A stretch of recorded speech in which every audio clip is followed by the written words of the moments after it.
बोलिए सदगुरुदेव की जय।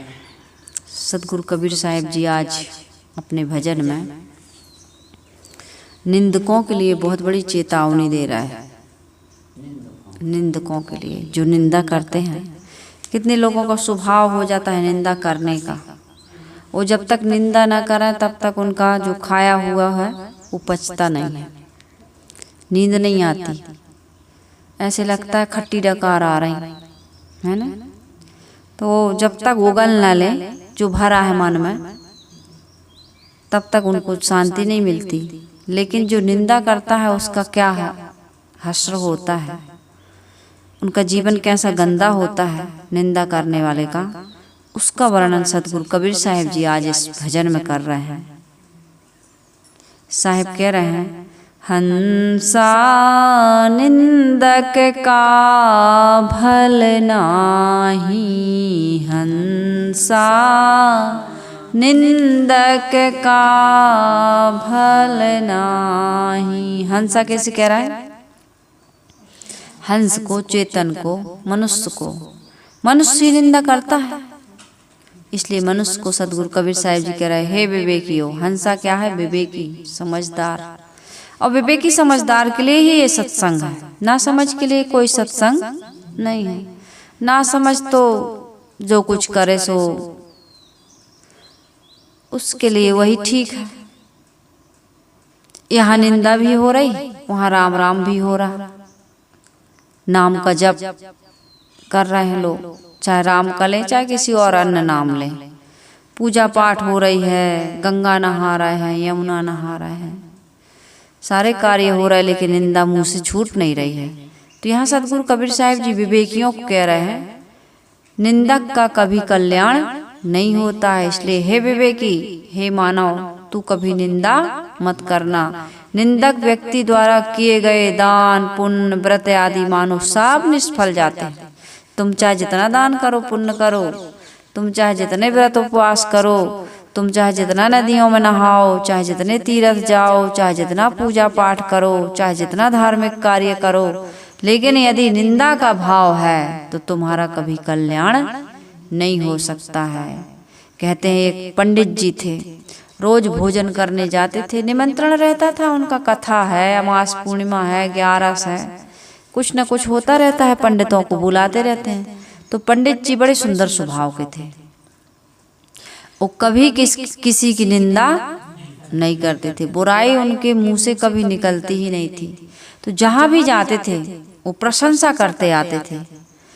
आज तो बहुत सुंदर भोजन बना, बहुत स्वागत हुआ, बहुत सम्मान किए लोग, क्या मालपुआ थे, क्या पूड़ी थी, क्या हलवा था, क्या जलेबी खिलाए मुझे, क्या तस्मई खिलाए, बहुत सुंदर स्वागत हुआ, बहुत सुंदर अमृत भोजन। हमेशा वो प्रशंसा करते आते थे, जहाँ भी जाएं खूब बड़ाई करें। घर वालों के मन में हुआ कि कभी हमें भी साथ में ले जाएं। बच्चों का, पत्नी का मन हुआ कि काश हम भी इनके साथ जाते तो हम भी हलवा पूड़ी खाते। तो एक दिन बोले कि हम भी आपके साथ चलेंगे। ज़्यादा जिद किए तो पंडित जी ने कहा, भाई अब ठीक है, आप लोगों को भी चलना है तो चलिए। तो कोई कोई यजमान ऐसे होते हैं जो सभी को बुलाते हैं, तो वो भी गए। तो उस दिन का संयोग ऐसा कि उनको ठीक से भोजन नहीं मिला। हलवा पूड़ी, कचौड़ी और जलेबी की तो बात छोड़ो, उनको सब्जी पूड़ी भी ठीक से खाने को नहीं मिला। अब जब वापस हुए तो पत्नी, बच्चे सब कोसते आए उनको, सब उनकी शिकायत करते आए, यही पूड़ी खाते हो, यही हलवा खाते हो, यही कचौड़ी खाते हो, यही मालपुआ उड़ाते हो, ऐसे ही खाते होगे। जब ठीक से पूरी सब्जी भी नहीं मिलती तो इतनी प्रशंसा क्यों करते हो? खूब सुनाया, खूब सुनाया। पंडित जी कुछ भी नहीं बोले, एक शब्द भी, एक जुबान भी कुछ भी जवाब नहीं दिए, कुछ नहीं बोले, कोई सफाई नहीं। जब शाम हुई, रात हुई, पत्नी पंडित जी के पास आई तो बोली कि आज हम लोगों ने आपको बहुत कहा, बहुत बोले हम लोग, पेट भर भोजन नहीं मिला और बड़ी उम्मीद से गए थे, और भूख भी लगी थी। हम लोग सोचे कि अच्छा भोजन मिलेगा, तो घर से कुछ नाश्ता पानी भी करके नहीं गए थे। कई लोग ऐसे होते हैं ना कि भोजन करने जा रहे हैं तो वहीं खाएंगे, अब घर में क्या खाना। तो कुछ भी नहीं मिला, इसलिए हम लोग थोड़ा सा आउट ऑफ कंट्रोल हो गए थे। बहुत बोल दिया, लेकिन आपने कोई जवाब नहीं दिया। हम जानते हैं कि अच्छा भोजन भी आपको मिलता होगा, लेकिन हर जगह तो नहीं मिलता होगा। लेकिन आपने आज तक कहीं किसी की बुराई नहीं की, इसका हम कारण जानना चाहते हैं। तो आपका स्वभाव ऐसा कैसे बना? हम लोग तो एक दिन गए और नहीं मिला भोजन तो कितना हम लोग बोले, लेकिन आप रोज रोज जाते हो, रोज रोज प्रशंसा करते हैं। ऐसा कैसे स्वभाव बना लिया आपने? क्योंकि अपने ही घर में, अपने ही घर के लोग नहीं जानते कि हमें, हमारे पति को कैसा खाना है, सास को कैसा खाना है, या परिवार के लोगों को कैसे भोजन चाहिए, उनकी क्या रुचि है। और आप तो रोज घर बदलते हैं, आपकी रुचि के अनुसार आपको भोजन कैसे मिल जाता है। जो आप कहते आते हैं इतना बढ़िया भोजन, अमृत भोजन, आज छक के खाया, तृप्त हो गया, आप ये कैसे कर पाते हैं? घर घर में तो इसी के लिए लड़ाई होती है ना, रोज लड़ाई इसी के लिए होती है। भोजन पर से अधिकतम लड़ाइयाँ होती, खाने पीने पर से। लेकिन आप कभी शिकायत नहीं करते हैं, चाहे जैसा घर में आदमी संतुष्ट नहीं होता, आप बाहर संतुष्ट होके आते हैं। हम एक दिन गए, हम लोग असंतुष्ट हो गए, आप रोज रोज जाते हैं, इसका राज बताएं। पंडित जी ने बड़ी कमाल की बात कही। इस बात को यदि हम लोग याद रख लें तो हम लोगों के जीवन से बहुत सारा क्लेश, बहुत सारा कलह और बहुत सारा पाप नष्ट हो जाए। तो एक प्रकार से हम लोग क्या करते हैं? पाप करते हैं। पंडित जी ने कहा कि देवी, हम जिसके घर भी जाते हैं और जिसके यहाँ भोजन करते हैं उसका नमक खाते हैं। क्या खाते हैं? नमक खाते हैं। और वो कितने परिश्रम से भोजन बनाता है, और किसी कारण से कभी मनपसंद भोजन ना मिले तो हमें शिकायत नहीं करना चाहिए। जिसका हम नमक खाते हैं उसकी निंदा कैसे करें? इस कारण से मैं कभी किसी की निंदा नहीं करता हूँ। यदि इस प्रकार से हम सावधानी रखें कि भाई हो सकता है बहू के सिर में दर्द हो, आज किसी से लड़ाई झगड़ा हो गया हो, आज मायके से कोई बुरी खबर आ गई हो, कोई भी कारण हो सकता है, किसी कारण से आज भोजन अच्छा नहीं बना है, तो कोई बात नहीं, अगली मीटिंग में, कल नहीं, दिन में 3 बार खाते हैं, अगली मीटिंग में पसंद का मिल जाएगा। और नहीं मिलेगा तो अपना सहयोग करके, साथ में रह करके, या जो पुरुष लोग हैं, भाई आज पसंद का हम जो भी सब्जी खाना, जो भी आइटम खाना है उसको हम बनवा लेंगे। सास हो, बहू हो, पति हो, कोई भी हो, बच्चे हों, ये सत्संग यदि सुने, ऐसी समझ यदि रखते हैं और इसके अनुसार जीवन में हम प्रयोग करने लगते हैं, तो घर परिवार का झगड़ा या मनमुटाव या बैर विरोध या निंदा या बुराई करना या शिकायत करना, ये बंद होगा कि नहीं होगा? होगा ना। और इसी निंदा, बुराई, शिकायत से, इसी कमी से हमारा घर परिवार और संबंध नरक बना हुआ है। तो इसलिए सतगुरु कबीर साहिब जी कह रहे हैं कि हे हंसा, हे विवेकियों, कभी निंदा मत करना। हंसा निंदक का भल नाही, हंसा निंदक का भल नाही। साहिब कह रहे निंदा करने वाले का कभी भला नहीं होता है। अरे तुम्हें जो मिल रहा है ना वो भी नहीं मिलेगा, जो मिल रहा है वह भी ठीक से खाने को नहीं मिलेगा, इसलिए कभी निंदा ना करो।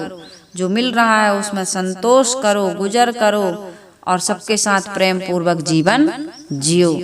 निंदक के तो दान पुण्य व्रत, निंदक के तो दान पुण्य व्रत, सब प्रकार मिट जाहि हंसा।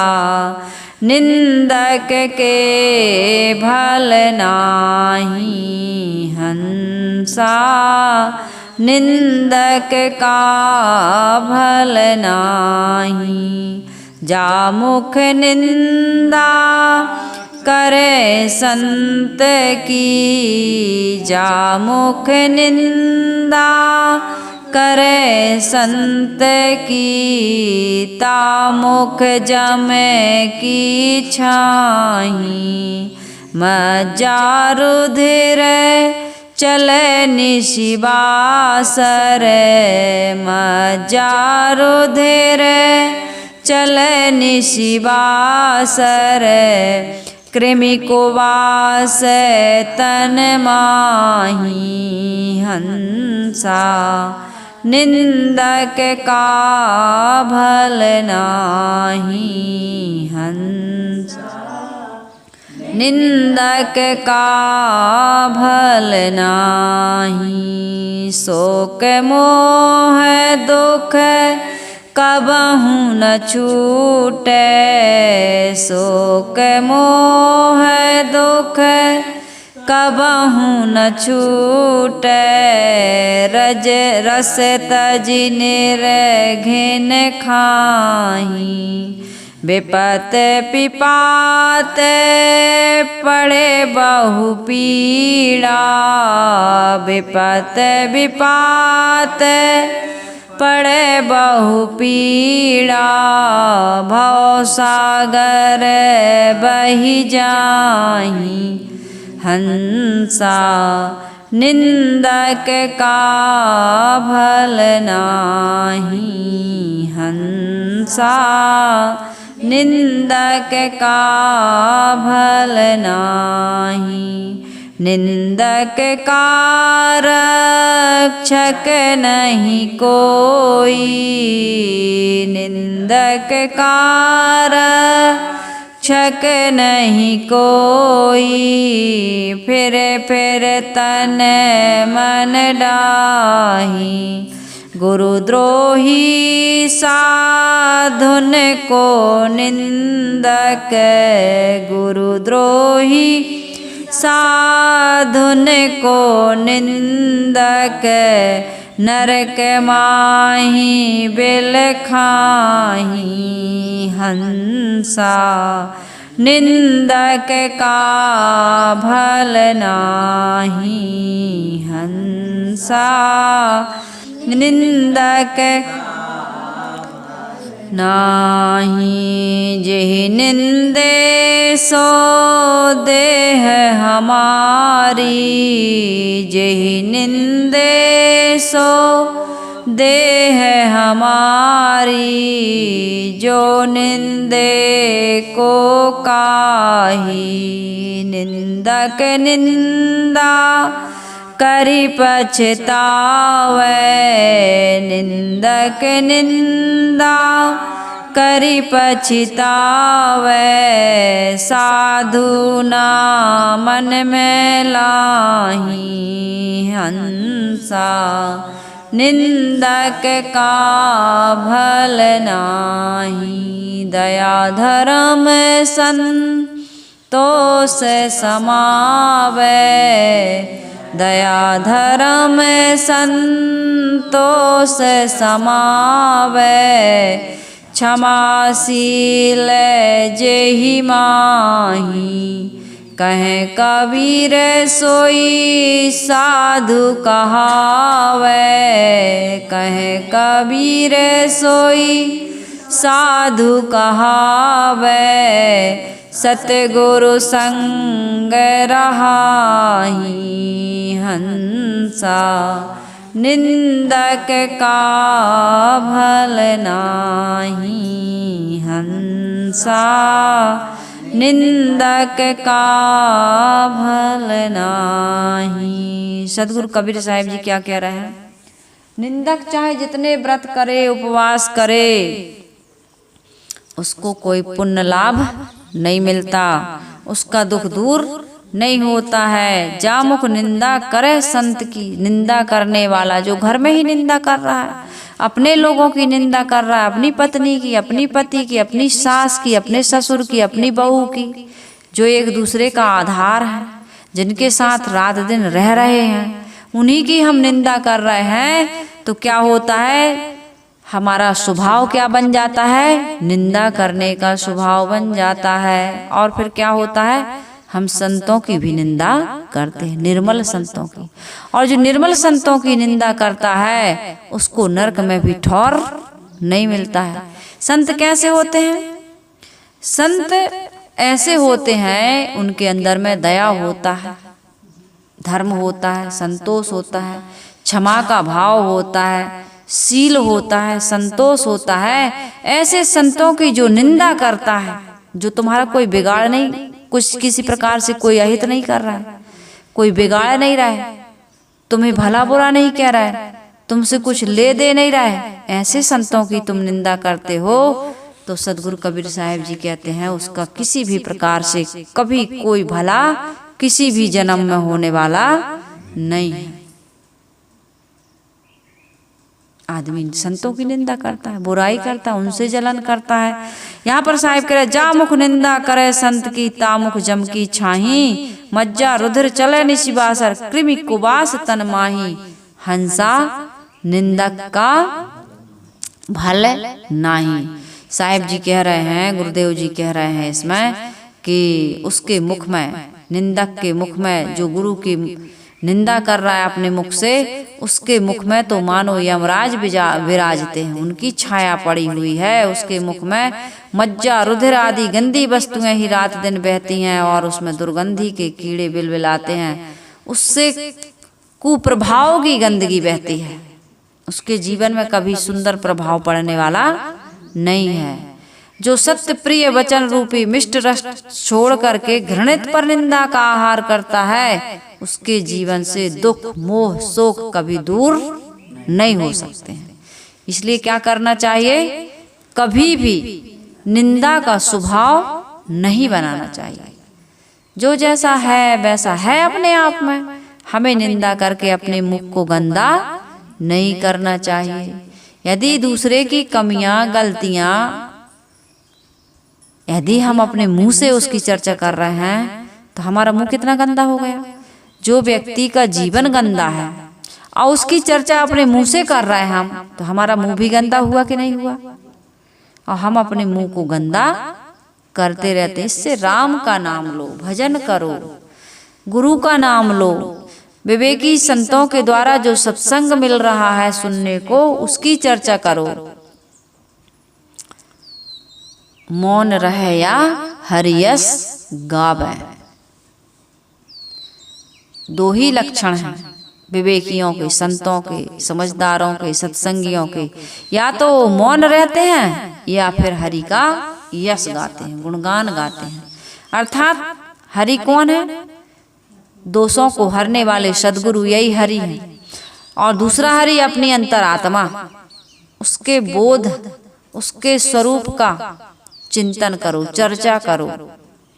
आत्मा के चिंतन और चर्चा के अलावा दूसरा विषय हमारा नहीं होना चाहिए, क्योंकि यदि दूसरा विषय हम उठाते हैं तो ये केवल क्या है, व्यर्थ का बकवास करना। इसलिए सदगुरु कबीर साहिब जी कहते हैं कि मौन रहे या हरियस गावे, हरिजन हंस दशा लिए डोलें, और निर्मल नाम चुनी चुनी बोलें, मुक्ता हल लिए चौंच लोभावें, मौन रहे या हरियस गावे। हरिजन हंस दशा लिए डोले। हंस की दशा क्या होती है, सार को ग्रहण करता है, असार को त्यागता है, मोती चुगता है। कहते हैं ये तुम दूसरों की जो निंदा कर रहे हो, कमी की चर्चा कर रहे हो, बुराई की चर्चा कर रहे हो, क्या ये मोती है, ये मोती है। साहिब कहते हैं हरिजन हंस दशा लिए डोला। ये सत्संगियों के लिए बहुत बड़ी चेतावनी है। यदि सत्संगी ऐसा कर पाते हैं, किसी की निंदा नहीं कर रहे हैं, बुराई की चर्चा नहीं कर रहा है, कमी नहीं देख रहा है, दोष दर्शन नहीं की, उनका स्वभाव दोष दर्शन का नहीं है, तो ये सत्संगी हैं, हरिजन है, वो हरि के जन है। हरिजन हंस दशा लिए डोले और निर्मल नाम, दूसरे की निंदा करना निर्मल नाम नहीं है। इधर राम राम राम राम, ओम नमः शिवाय, ओम नमो भगवते वासुदेवाय, सतनाम सतनाम कह रहे हो, लेकिन इधर दूसरे तरफ क्या कर रहे हो, निंदा कर रहे हो।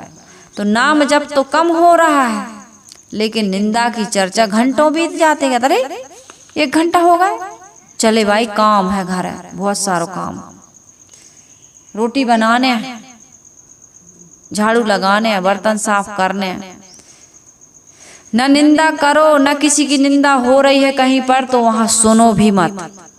किसी की लड़ाई झगड़ा हो रहा है, किसी प्रकार से कोई विवाद हो रहा है, वहां जाकर के वहां रस लेने की आवश्यकता नहीं, इसी में समय बर्बाद हो रहा। सत्संग में, ध्यान में, चिंतन में, सदग्रंथों के अध्ययन में मन नहीं लगता, और कहीं किसी की इसकी उसकी तेरी मेरी लगा रही, सत्संग न करके उमरिया सारी बीत गई, सत्संग न करके। सारी सारी सखियां सत्संग में जाएं, और मैं तेरी मेरी लगा रही, सत्संग ना करके। सत्संग करो, सेवा करो, स्वाध्याय करो, साधना करो, इससे जीवन निर्मल पवित्र बनेगा। तो यहाँ पर मैं कह रही थी, सतगुरु कबीर साहिब जी का भजन कहता है कि जा मुख निंदा करे संत की, तामुख जम की छाही।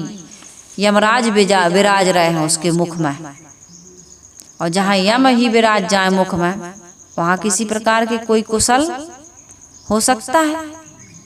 इसलिए कभी किसी की निंदा मत जा, रुधिर चले निशिबासर, कृमि कुबास तन माही, शोक मोह दुख कबहु न छूटे, रज तज निर्घिन खाही, विपत्ति विपात पड़े बहु पीड़ा, भवसागर बहि जाही। हंसा निंदक का भल नाही, जो सत्य प्रिय वचन रूपी मिष्ट रस को छोड़कर, अरे सत्य बोलो, प्रिय बोलो, मीठा बोलो, सत्संग की चर्चा करो, उसको छोड़ करके घृणित पर निंदा का आहार करता है, उसके जीवन से दुख मोह शोक कभी छूट नहीं सकते। यदि दुख से छूटना चाहते हो, यदि भवसागर से पार होना चाहते हो, यदि अपने जीवन में कुशल मंगल चाहते हो, तो पराये की निंदा करना, गुरुजनों की निंदा करना, संत जनों की निंदा करना, सज्जनों की निंदा करना बंद कर दो। उस पर बारंबार विपत्ति पड़ती है। किस पर?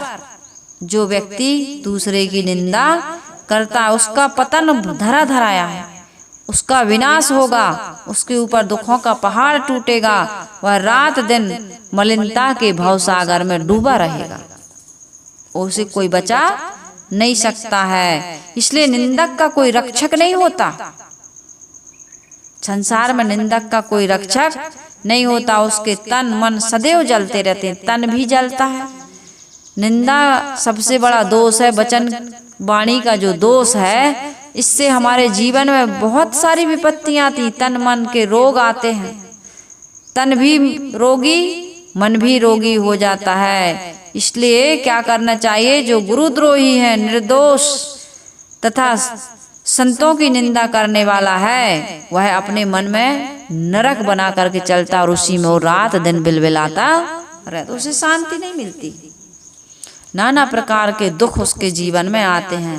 विवेकवान समझते हैं कि हमारा कोई निंदा कर रहा, हमारी निंदा कर रहा है, तो वह हमारे अपने माने गए शरीर रूपी नाम रूप की निंदा कर रहा है, इसलिए वे शांत रहते हैं, तुम्हें कोई जवाब नहीं देते। लेकिन यह ना समझना कि वो जवाब नहीं दे रहे हैं तो हमारे जीवन में आनंद ही आनंद रहेगा। उधर से जवाब भले नहीं आ रहा, हम जवाब देकर गाली का बदला गाली से दे करके यही रफा दफा कर देते हैं, लेकिन जो प्रतिक्रिया नहीं करता उसको प्रकृति कभी माफ नहीं करती। और प्रकृति के डंडे, प्रकृति की मार बड़ी भयंकर होती है, क्योंकि प्रकृति जड़ है। वहाँ क्षमा या प्रार्थना से आपके अपराध कम नहीं होते। हम यदि उसको गाली दे रहे हैं और वो भी गाली दे दे, और मान लो किसी कारण से हम उससे क्षमा मांग लें, तो आदमी क्षमा कर सकता है, लेकिन प्रकृति कभी भी क्षमा नहीं करती। प्रकृति में तो नियम के अनुसार सब कुछ होता है, वहाँ क्षमा और माफी की कोई गुंजाइश, क्योंकि वो सुनते ही नहीं। मनुष्य के अलावा जितनी भी जड़ वस्तुएं हैं, चाहे नदी हो, चाहे पर्वत हो, चाहे पहाड़ हो, चाहे पत्थर हो, चाहे पानी हो, कुछ भी हो, वो क्या है? जड़। और उनसे तुम और हम माफी मांगेंगे तो वहां, जब वो हमें रोक नहीं सकते हैं, पाप करने से रोक नहीं सकते हैं, तो हमारी प्रार्थना से वो हमें क्षमा कैसे कर देंगे? इसलिए ये गुंजाइश नहीं है, इस भरोसे में न रहना कि हम संत गुरु की निंदा करेंगे, निरपराध की किसी प्रकार से निंदा करेंगे, बुराई करेंगे, और वो बेचारा दुर्बल है, वो पवित्र आत्मा है, वो प्रतिक्रिया नहीं कर रहा है, कमजोर व्यक्ति है, कोई बदला नहीं ले पा रहा, तो हमारा कोई बिगाड़ नहीं होगा, हमें कोई दुख नहीं मिलेगा, हमें फल नहीं मिलेगा, ऐसी बात नहीं है। फल तो मिलेगा, जो भी हम कर्म कर रहे हैं उसका फल निश्चित मिलेगा। हम जो कर रहे हैं उसका फल हमें मिले बिना रह नहीं सकता। इसलिए साहिब कह रहे, गुरुद्रोही साधुन को निंदक, नरक माही बिल खाही, जय निंदा से दे हमारी, सो निंदे को काही। निंदक निंदा करी पछतावे, साधु ना मन में लाही। साधु हंसा निंदक का भल नाही। साहिब कहते हैं कि विवेकवान है, निंदा को सुन लेते हैं लेकिन उसका जवाब नहीं देते हैं, प्रतिक्रिया नहीं करते हैं। दूसरों की निंदा करने के बाद तुम्हें पश्चाताप भी नहीं होता है, तो इसका मतलब ये नहीं है कि तुम्हें पश्चाताप नहीं हो रहा तो दुख नहीं मिलेगा। कितने लोगों को तो पश्चाताप कर लेते हैं, थोड़ा सा प्रायश्चित हो जाता है, सुधार कर लेते हैं, थोड़ा सा प्रायश्चित हो जाता है। लेकिन जो बिल्कुल अनवरत रूप से लगा है रात और दिन निंदा करने में, उसको बहुत दुख मिलता है। जो सज्जन तथा साधु व्यक्ति हैं, वे निंदक की बातों का अपने मन पर कोई असर नहीं होने देते, क्योंकि जानते हैं कि मैं तो आत्मा हूँ, मैं नाम रूप नहीं हूँ, ना मेरा कोई रूप है, ना मेरा कोई नाम है, शरीर का नाम रूप है। कोई गाली दे दिया तो दे दिया, मुझे थोड़ी चिपक रही, ऐसा सोच के कोई सूरवीर जो निंदा सुन करके भी प्रतिक्रिया नहीं करता है, दुखी सुखी नहीं होता है, दुखी सुखी क्या होगा, दुखी नहीं होता है, वो व्यक्ति क्या है, कैसा है वो व्यक्ति सूरवीर है। निंदा पा करके हम भी प्रतिक्रिया में पड़ गए, लड़ाई झगड़ा करने लगे, तो हम सूरवीर नहीं है। सूरवीर वह व्यक्ति है जो निंदा पा करके भी किसी प्रकार से कोई प्रतिक्रिया नहीं करता है। संसार में ऐसे लोगों की बड़ी निंदा होती है जो प्रतिक्रिया नहीं करते, जवाब नहीं देते। ऐसे लोगों को लोग परेशान करते हैं, जिसके मन में जो आता है वैसा कह के चला जाता है, क्योंकि वो तो जवाब देता ही नहीं, वो तो कमजोर है। लेकिन वो कमजोर नहीं है, वो सबसे बड़ा बलवान है। ये सबके बस की बात नहीं कि निंदा हो और प्रतिक्रिया ना करे, वो सुन ले, सह ले। गुरुदेव जी का प्रवचन चल रहा था, हम लोग छत्तीसगढ़ में आश्रम में थे, सभी साधिकाएं।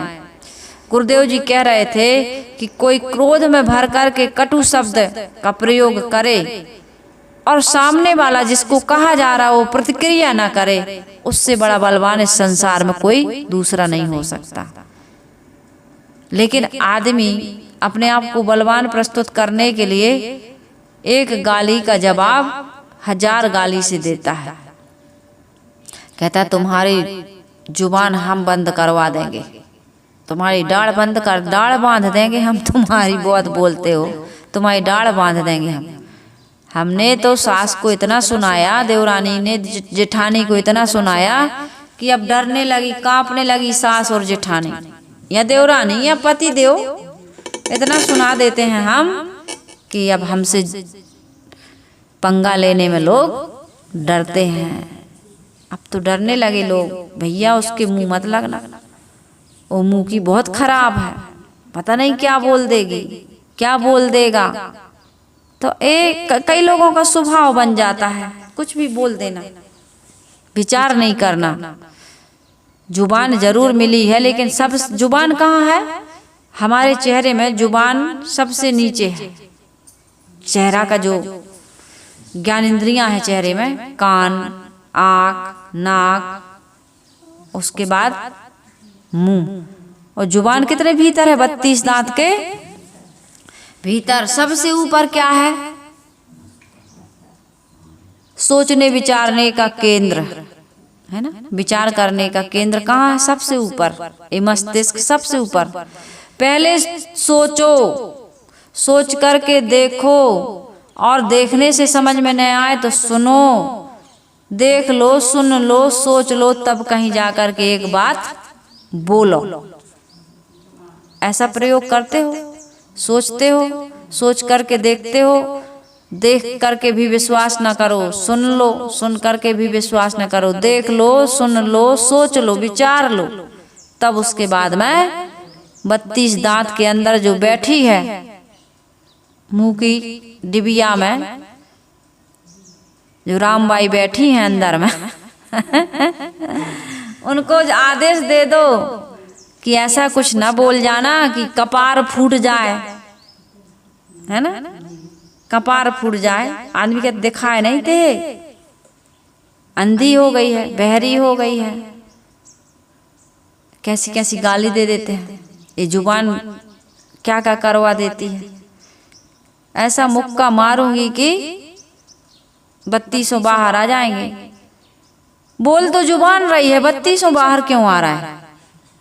उनका क्या दोष? उनका यही दोष है कि जुबान को सोच समझ करके बोलने का आदेश देना। मुंह नहीं खोलना था तुमको।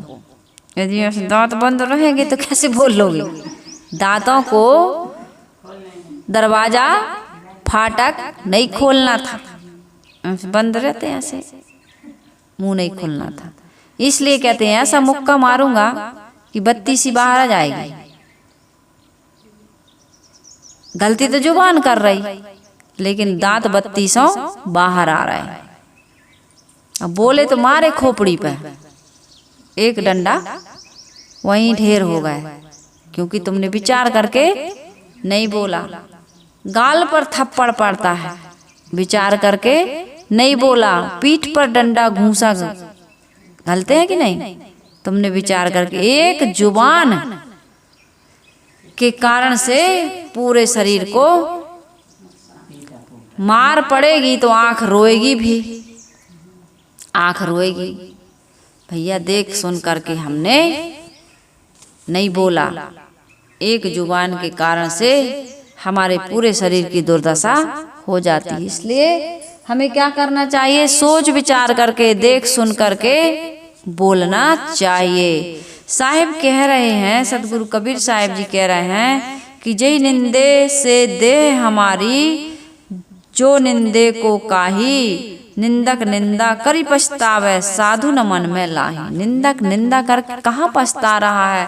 और मान लो उसके जीवन में जब दुख आएगा और कोई बताएगा कि तुमने देखो निर्मल पवित्र संतों की निंदा की है, तुमने सास की निंदा की है, तुमने बहू की निंदा की है, तुमने जहाँ गए हो वहाँ के लोगों की निंदा की है, जिनके साथ रह रहे थे उनकी निंदा की है, और उसी निंदा के परिणाम में तुम्हें दुख मिल रहा है। तब कहते भैया बड़ी गलती हो गई, अब पछताए होत का, अब तो फसल पक चुकी है, अब फसल पक चुकी है। अब तो तुम्हारे उस फसल को तो तुम काटो ना काटो चलेगा, बाहर की फसल, लेकिन कर्मों के बीजों को जो तुमने बोया है, तुमने बोया है तो तुम्ही को ही काटना पड़ेगा।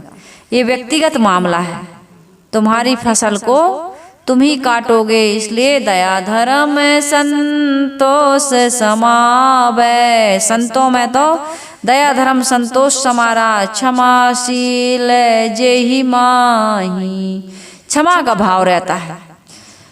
संत गुरुजन दुख देने वाले को, पीड़ा देने वाले को, यहाँ तक कि मृत्यु दंड देने वाले को तक वो क्षमा कर देते हैं। हम ऐसे निर्मल पवित्र संतों से ये शिक्षा लें, प्रेरणा लें कि हमें भी अपने जीवन को ऐसा बनाना है। क्षमा करने का भाव रखिए, निंदा करने का, कमी निकालने का, शिकायत करने का जो गंदा स्वभाव बन गया है, इसको दूर करना है।